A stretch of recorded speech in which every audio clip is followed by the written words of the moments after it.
Hello नमस्कार हमारे प्रिय मित्रों, हमारे इस यूट्यूब चैनल पर आपका हार्दिक स्वागत है। दोस्तों, आज हम बात करते हैं यूपी पुलिस कांस्टेबल की, जो कि एक बहुत भारी मात्रा में वैकेंसी आई है।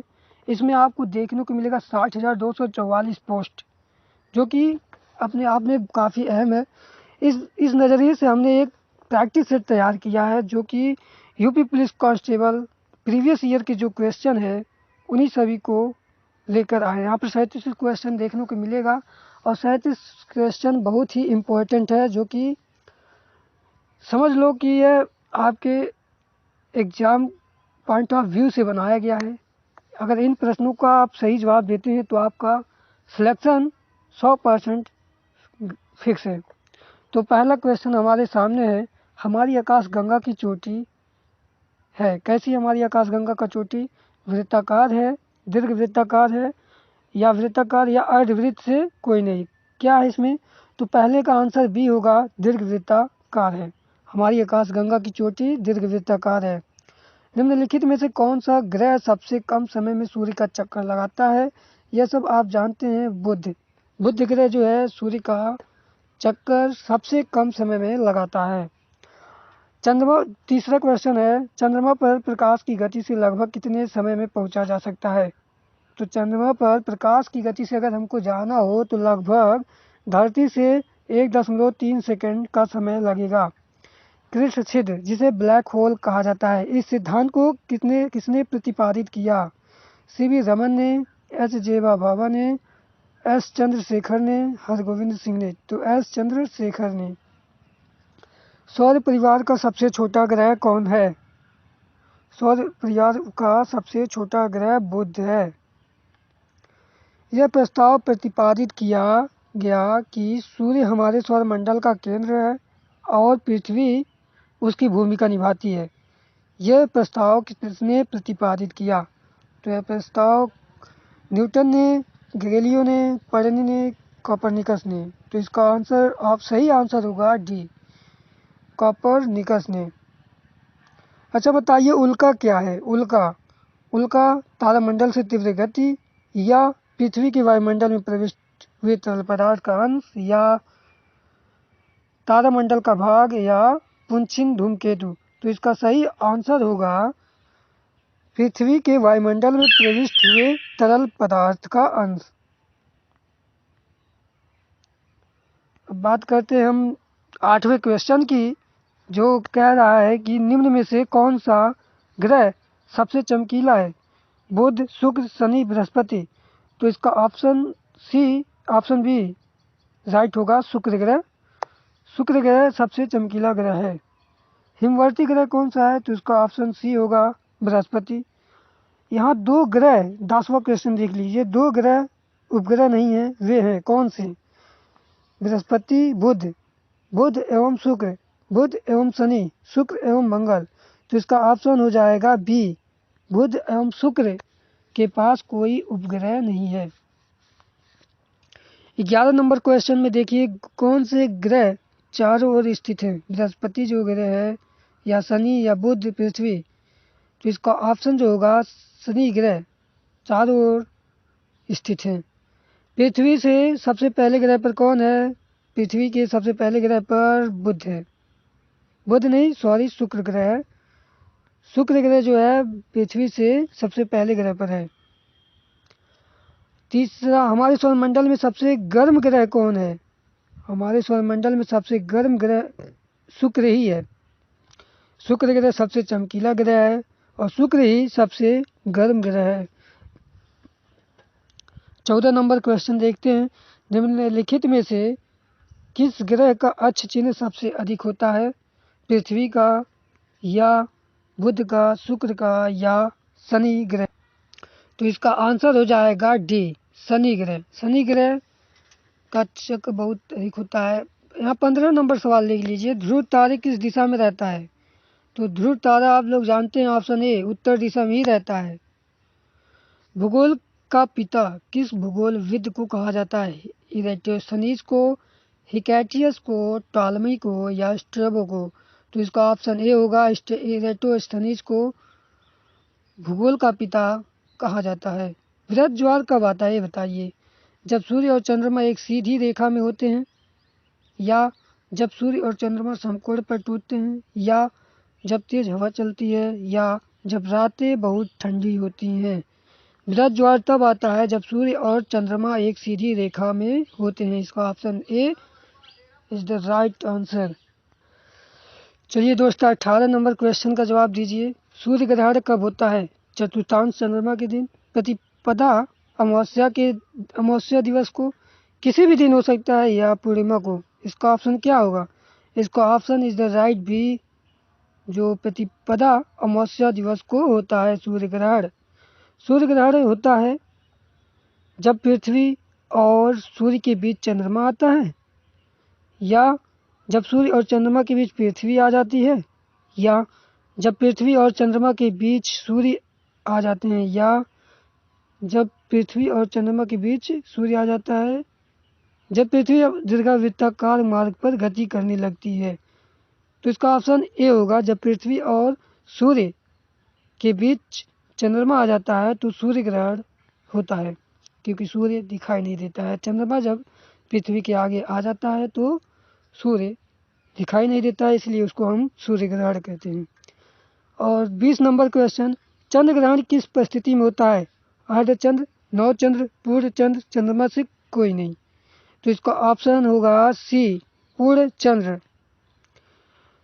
और 21 नंबर क्वेश्चन का जल्दी से जवाब दीजिए। चंद्र ग्रहण कब होता है? तो चंद्र ग्रहण कब होता है? जब चंद्रमा पृथ्वी और सूर्य के बीच में आ जाता है, या जब पृथ्वी सूर्य और चंद्रमा के बीच आ जाता है, या जब सूर्य पृथ्वी और चंद्रमा के बीच आ जाता है। तो ऑप्शन ए देखिए, जब चंद्रमा पृथ्वी और सूर्य के बीच आता है तो क्या होता है? तब सूर्य ग्रहण होता है। इसीलिए option B is the right answer होगा, बी, जब पृथ्वी सूर्य और चंद्रमा के बीच आ जाता है तब हमें चंद्रमा दिखाई नहीं देता है और चंद्र ग्रहण हो जाता है। और बात करते हैं 22 नंबर क्वेश्चन की। तो मध्य रात्रि का सूर्य दिखाई देता है कहाँ पर? ध्रुव रेखा पर, या दक्षिण ध्रुव पर, या दोनों ध्रुव पर, या कर्क रेखा पर। तो इसका ऑप्शन होगा सी, दोनों ध्रुवों पर मध्य रात्रि का सूर्य दिखाई देता है। 23 नंबर क्वेश्चन, ज्वार भाटा सामान्यतः 24 नवजात में कितनी बार आता है? इसका मतलब 24 घंटों में कितनी बार आता है? तो क्या 4 बार आता है, या 2 बार, या 1 बार, या 1 बार भी नहीं? तो इसका ऑप्शन सी होगा, 24 नवजात में 1 बार जरूर आता है ज्वार भाटा। 24 नंबर क्वेश्चन, पृथ्वी का आकार कैसा है? सेब जैसा, ऑरेंज जैसा, फुटबॉल जैसा, टेनिस की गेंद जैसा। तो इसका ऑप्शन होगा बी, ऑरेंज जैसा। 25 नंबर क्वेश्चन, कर्क रेखा क्या है? ऑप्शन ए, पृथ्वी क्षेत्र के समीप से जाने वाली रेखा, या बी, प्रायद्वीपीय क्षेत्र के समीप से जाने वाली रेखा, या सी, उत्तर दिशा से गुजरने वाली रेखा, या दक्षिण मध्य रेखा। तो इसका ऑप्शन होगा बी, प्रायद्वीपीय क्षेत्रों के समीप से जाने वाली रेखा। मकर रेखा क्या है? उत्तरी ध्रुव रेखा, दक्षिण ध्रुव रेखा, उत्तरी ध्रुव से डेमोक्रेटिक, या दक्षिण ध्रुव से डेमोक्रेटिक। तो इसका ऑप्शन बी होगा, दक्षिण ध्रुव रेखा से। कर्क रेखा निम्नलिखित में से किससे लोकप्रिय है? किससे लोकप्रिय है बताइए? भारत ईरान, या ईरान और पाकिस्तान, या भारत और सऊदी अरब, या ईरान और इराक। तो इसका आंसर होगा ऑप्शन सी, भारत और सऊदी अरब। 28 नंबर क्वेश्चन का जवाब दीजिए। देशांतर प्रधानी यमकट के साथ मिलकर ग्लोब पर वृत्त का निर्माण कौन करता है? वृत्त 0 डिग्री पर, या 90 डिग्री पर, या 90 डिग्री पश्चिम, या 180 डिग्री। तो 180 डिग्री पर। Option D is the right answer. Makar Sankranti, शीतकालीन अयनात, सूर्य की किरणें लंबवत कहाँ होती हैं? कर्क रेखा पर, या मकर रेखा पर, या कर्क रेखा पर, या उत्तरी ध्रुव वृत्त पर। तो इसका ऑप्शन बी मकर रेखा पर शीतकालीन अयनात सूर्य की किरणें लंबवत पड़ती हैं। अब 30 नंबर क्वेश्चन, पृथ्वी के तल का लगभग कितने प्रतिशत भाग पानी में है, बताइए। इसका आप सभी लोग जानते होंगे, 50% नहीं न 60%। इसका आंसर होगा सी 71%। चलिए अब 31 नंबर क्वेश्चन का जवाब दीजिए। पृथ्वी की खनिज संपदा में कौन सा खनिज पदार्थ सबसे अधिक मात्रा में पाया जाता है, बॉक्साइट, सिलिका, मैग्नीज, आयरन। तो इसका ऑप्शन बी होगा सिलिका। सिलिका जो है पृथ्वी की खनिज संपदा में खनिज पदार्थों में सबसे अधिक मात्रा में पाया जाता है। Option number B, question number 32 यानी 32 का आंसर दीजिए आप। पृथ्वी के शिखर से ऊपर की ओर वायुमंडल के विभिन्न भागों का सही परिवर्तन है।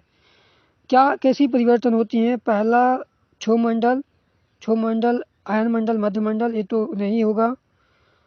बी क्षोमंडल, आयनमंडल, मध्यमंडल, ये भी नहीं होगा। ऑप्शन सी देखा जाए तो क्षोमंडल, समताप मंडल, मध्यमंडल और आयनमंडल, यह option C is the right answer है। अब बात करते हैं 33 नंबर क्वेश्चन की। तो ओजोन परत अवस्थित है कहाँ पर है? क्षोमंडल में, क्षोभ सीमा में, समताप मंडल में या प्रकाश मंडल में। तो इसका ऑप्शन सी होगा, समताप मंडल में ओजोन परत पाया जाता है। 34 नंबर क्वेश्चन का बताइए आंसर। दीर्घ रेडियो तरंग पृथ्वी की किस सतह से परिवर्तित होता है या परावर्तित होता है? दीर्घ रेडियो तरंग पृथ्वी की किस सतह से परावर्तित होता है? क्षोभमंडल से, आयन मंडल से, समताप मंडल से, वायुमंडल से। तो इसका आंसर होगा सी, समताप मंडल से। तो अब हम लोग आखिरी पड़ाव पर आ गए हैं। हमारे सामने 3 क्वेश्चन है, तीनों का जल्दी से जवाब दीजिए। ध्रुवीय क्षेत्र में चलने वाली अति प्रबल एवं बर्फीली पवनों को क्या कहा जाता है? जल्दी से बताइए। ध्रुवीय क्षेत्रों में चलने वाली अति प्रबल एवं बर्फीली पवनों को कहा जाता है बर्फानी तूफान। क्या कहा जाता है? बर्फानी तूफान। 36 नंबर क्वेश्चन बताइए, निम्न में से किसका प्रति घंटा वायुयान सबसे अधिक होता है? मतलब किस तूफान या चक्रवात का जो गति है वह प्रति घंटा वायुयान से यानी हवाई जहाज़ों से भी अधिक है? किसका है? तो इसका ऑप्शन होगा तूफान ए नहीं, बी टाइफून नो, सी टॉर्नेडो या डी थंडर स्टॉर्म। तो इसका ऑप्शन सी होगा टॉर्नेडो का प्रति घंटा वायुयान से भी अधिक गति होती है। और लास्ट सवाल बताइए 37 नंबर की, थल समीर और समुद्र समीर बनने का कारण क्या है? पदार्थों का, संवहन का, विकिरण का, ज्वार भाटा का। तो इसका ऑप्शन ए होगा पदार्थों का। थल समीर और समुद्र समीर बनने का प्रमुख कारण है। तो दोस्तों thanks for you watching and फिर मिलेंगे एक अगले नए क्वेश्चन, टेस्ट और प्रैक्टिस सेट के साथ। धन्यवाद।